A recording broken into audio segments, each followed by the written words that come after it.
नमस्कार दोस्तों, एमबीबीएस के सरकारी कॉलेज में एडमिशन लेना कितना कठिन है या कितना आसान है ये हमें जान लेना जरूरी है, क्योंकि यदि आपने ये जान लिया तो आपका लाखों रुपया कोचिंग का बच जाएगा और बच्चों पर प्रेशर कम होगा और साथ ही उन्हें अपना अच्छा करियर बनाने में सहायता मिलेगी। तो चलिए शुरू करते हैं और सबसे पहले ये जानते हैं कि देश भर में एमबीबीएस की सरकारी कुल कितनी सीटें हैं, कितने कॉलेज हैं। कॉलेज की बात करें तो देश भर में टोटल जो कॉलेज हैं वो 554 हैं, सरकारी और प्राइवेट मिलाकर। सरकारी कॉलेज हैं 285 और इन सरकारी कॉलेज में कुल सीटें हैं 43,335। ये बढ़ती रहती हैं, जब नए कॉलेज खुलते हैं तो हर साल कुछ सीटें बढ़ जाती हैं। अभी तक का आंकड़ा ये है। अब 43,335 सीटों के लिए कितने बच्चों ने एग्जाम दिया 2021 में, ये भी जान लीजिए।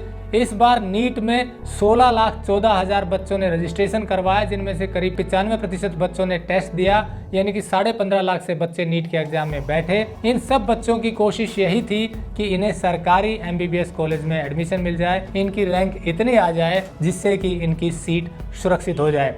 लेकिन 43,335 कुल सरकारी सीटों का आकलन करेंगे तो आप देखेंगे कि एक बच्चे के हिस्से जिन पर वो फाइट करता है, कॉम्पीट करता है, वो सीटें बहुत कम रह जाती हैं। इसे आप ऐसे समझिए, देश भर में नेशनल कोटा है 15%, यानी कि स्टेट्स की जो टोटल सीट हैं उनमें से 15% नेशनल कोटा है, यानी कि देश भर के विद्यार्थी 15% सीटों पर ही फाइट करते हैं, कंपटीशन करते हैं। इनमें कुछ सेंट्रल गवर्नमेंट की सीटें भी हैं जो करीब 2500 सीटें हैं, यानी कि जो केंद्र सरकार के कॉलेज हैं वो राष्ट्रीय कोटा के तहत आती हैं। तो 2500 सीट हो गई राष्ट्रीय कोटा की, नेशनल कॉलेज की, और इसके अलावा 15% सीट हो गई स्टेट कोटा की, और ये सीटें हैं करीब 6000।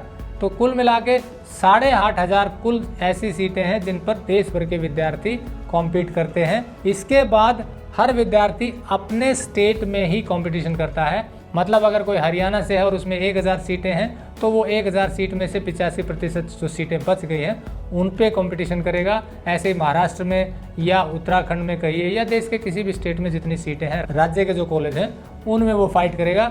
तो इसे ऐसे समझिए कि जैसे महाराष्ट्र में सबसे ज़्यादा सरकारी सीटें हैं, ये सीटें 4,430 हैं 26 कॉलेज की। इन सीट्स में से 15% राष्ट्रीय कोटा घटा दीजिए, उसके बाद जो बच गया और राष्ट्रीय कोटा की जो 8,500 सीटें हैं उनको जोड़ दें, कुल इतनी सीटों पर ही विद्यार्थी कंपटीशन करता है। इसमें भी अब रिजर्वेशन है।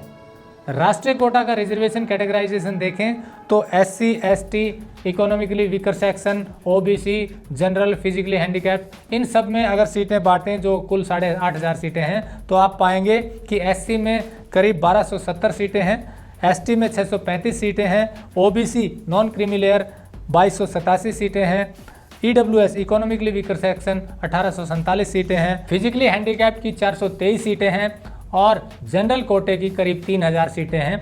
तो इस तरह देखिए सभी जो रिजर्वेशन कैटेगरी उनके हिस्से भी बहुत थोड़ी थोड़ी सीटें आती हैं। ओवरऑल सब में कंपटीशन हाई है और यही रिजर्वेशन स्टेट्स में भी है। इसे ऐसा नहीं कह सकते कि जनरल में बहुत ज़्यादा कंपटीशन है तो बाकी में नहीं, या बाकी में, हर कैटेगरी में कंपटीशन है। अब बात करते हैं स्टूडेंट्स जो अपीयर होते हैं, वो जो कोचिंग लेते हैं उनकी क्या स्थिति रहती है। आपको जानकर आश्चर्य होगा कि 2020 के नीट एग्जाम में जो कट ऑफ परसेंटाइल थी वो 50 थी और 50 कट ऑफ परसेंटाइल में जो नंबर था वो आया 147 जनरल कैटेगरी का। वो SC कैटेगरी का 113 था और ST वो अलग अलग थे।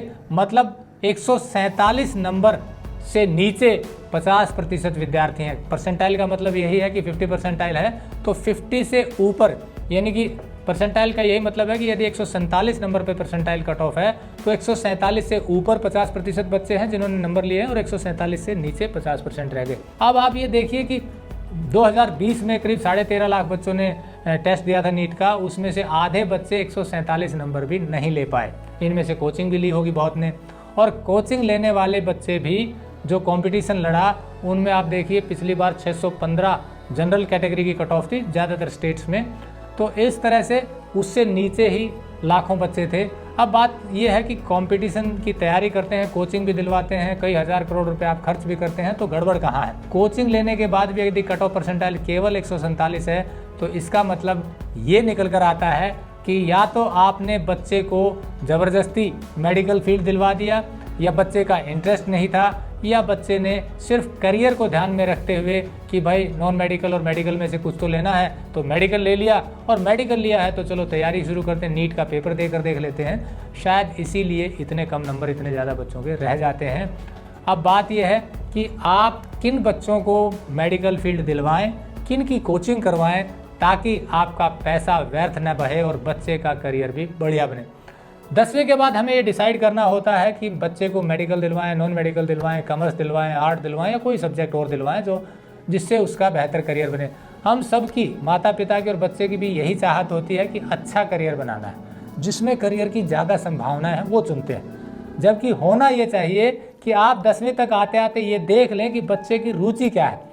नीट की बात करें, मेडिकल फील्ड की बात करें, तो यहाँ इस फील्ड को उसी बच्चे को चुनना चाहिए जिसका इसमें इंटरेस्ट है, मेडिकल में इंटरेस्ट है, उसे अच्छा लगता है, मेडिकल पढ़ना अच्छा लगता है, इस फील्ड में काम करना अच्छा लगता है। क्योंकि ये सिर्फ करियर का सवाल नहीं है। डॉक्टर जो बनेगा अगर उसका इंटरेस्ट नहीं है तो उसका तो करियर ख़राब होगा ही। वो जो पेशेंट देखेगा, जिससे ज़िंदगी जुड़ी हुई है, उनका भी वो आउटपुट नहीं दे पाएगा, उतना भला नहीं कर पाएगा यदि वो मन से डॉक्टर नहीं बना, यदि उसका डॉक्टर बनने की इच्छा थी ही नहीं। अब बात आप कह सकते हैं कि डॉक्टर तो कुछ ही लोग बनते हैं तो करें क्या। मेडिकल फील्ड चुनने के बाद बहुत से ऐसे करियर ऑप्शन हैं। यदि आप BMS भी करते हैं तो भी आयुर्वेद का इतना ज़्यादा स्कोप है। इवन अगर डाइटिशियन, न्यूट्रिशियन, फूड साइंटिस्ट भी बनते हैं तो आजकल ये न्यूट्रिशियन, डाइटिशियन भी करोड़ों रुपए साल के कमाते हैं। पर शर्त ये होती है कि उनका उसमें बहुत गहरा इंटरेस्ट होता है, उन्हें नॉलेज होती है, मैनेज्ड होते हैं। तो करियर ऑप्शन मेडिकल फील्ड में बहुत सारे हैं, पर ये सारे करियर ऑप्शन बच्चे की रुचि के अनुसार चुनने चाहिए। आप MBBS में एडमिशन नहीं ले पाए कोई बात नहीं, जहाँ भी जाएंगे मेडिकल में हर जगह स्कोप है। बस जैसा कहा, उसे इंटरेस्ट के साथ, प्रोफिशिएंसी के साथ पढ़ेंगे तभी वहाँ पर बेहतर करियर बना पाएंगे। मैं आपको एक उदाहरण दूंगा। एक बच्चे ने 2 साल तक मेडिकल की तैयारी की, MBBS में एडमिशन नहीं हो पाया, BMS या डेंटल में लिया नहीं, उसके बाद उसने BSc न्यूट्रिशन साइंस में लिया, BSc डाइटिशियन में एडमिशन लिया, वहाँ भी 1 साल पढ़ने के बाद आर्ट साइड में स्विच ओवर कर लिया। मतलब ये हुआ कि शायद उसका वो मेडिकल पढ़ने का इंटरेस्ट था ही नहीं। तो ऐसे में आपको किसी भी बच्चे को मेडिकल साइड दिलवाने से पहले ये तय कर लेना चाहिए कि बच्चे की रुचि क्या है। और अगर आप नीट की तैयारी करवा रहे हैं तो जैसा हमने बताया कि कंपटीशन का जो लेवल है, उस लेवल के लिए बच्चा अगर वो मेहनत करने के लिए तैयार है, उतना एफर्ट लगाने के लिए तैयार है, तो कोचिंग की भी ज़्यादा ज़रूरत नहीं है। आजकल ऑनलाइन सब कुछ उपलब्ध है, आप बच्चा खुद भी तैयारी कर सकता है। बशर्ते बात यही है कि उसमें पढ़ने की लगन हो, मेहनत करने का मादा हो और मेडिकल फील्ड के प्रति उसकी रुचि हो। अगर इन सब बातों का ध्यान रखकर आप बच्चे की तैयारी करवाएंगे, उसे मेडिकल फील्ड दिलवाएंगे, तो शर्तिया बच्चे का करियर बेहतर होगा और आपका पैसा भी ज़ाया नहीं जाएगा। और सबसे बड़ी बात, बच्चे पर प्रेशर नहीं आएगा।